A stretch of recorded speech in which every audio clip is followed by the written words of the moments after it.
बिहार चुनाव में कांग्रेस की हार के बाद अब बयानबाजी तेज हो गई है।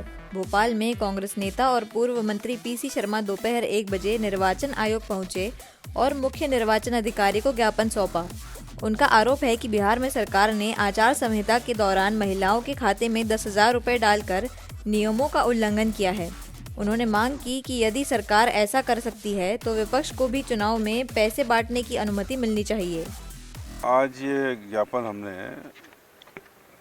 मुख्य चुनाव आयुक्त ज्ञानेश कुमार जी के लिए दिया है, मध्य प्रदेश के मुख्य चुनाव पदाधिकारी संजू झा जी के थ्रू। और इसमें ये कहा है, हमने ये मांग की है कि बिहार चुनाव हुआ तो 10,000 रुपये पर महिला इन्होंने बांट दिए और आचार संहिता में बांट दिए। उसके अलावा आजीविका मिशन केंद्र सरकार से पैसे बांट दिए आचार संहिता में।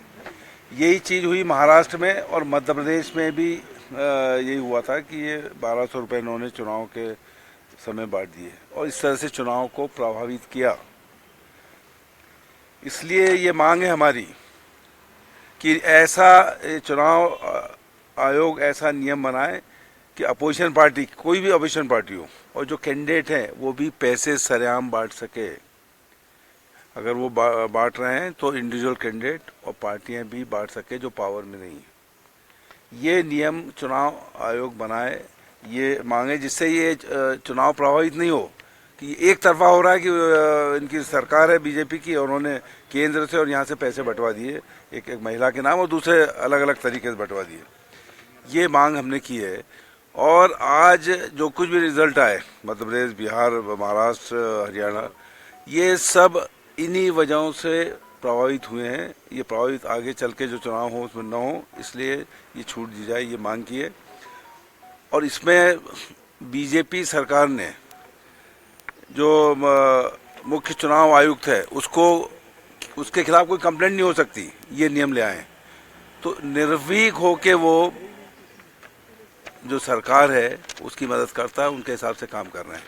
हमने ये भी मांग की है कि जो SIR चल रहा है इसमें BLO की जिम्मेदारी हो, जो फॉर्म उसने डिस्ट्रीब्यूट किए हैं उसको भरवाना और भरवा के सबमिट करना, जिससे कोई भी नाम नहीं छूटे। और इसके लिए आवश्यकता पड़े तो इसकी तारीख भी बढ़ा दी जाए, क्योंकि अभी 18 लाख भोपाल, मध्य प्रदेश की राजधानी की स्थिति है कि जो यहाँ 20 लाख बटे थे, लेकिन 18 लाख वो अभी उसका पता ही नहीं है, आए नहीं है, और दिन बचे हैं 10-12 दिन। तो ये पूरी जो प्रक्रिया चल रही है SIR की, ये भी इफेक्ट करने जा रही है। वोटर्स ऐसा लग रहा है कि आधे भी रहेंगे कि नहीं, जितने 2023 में थे, रहेंगे कि नहीं रहेंगे। इसलिए उनसे ये मांग की हमने। और मैं समझता हूँ कि चुनाव आयोग को इन जो बिंदु हैं इस पे एक्शन लेना चाहिए।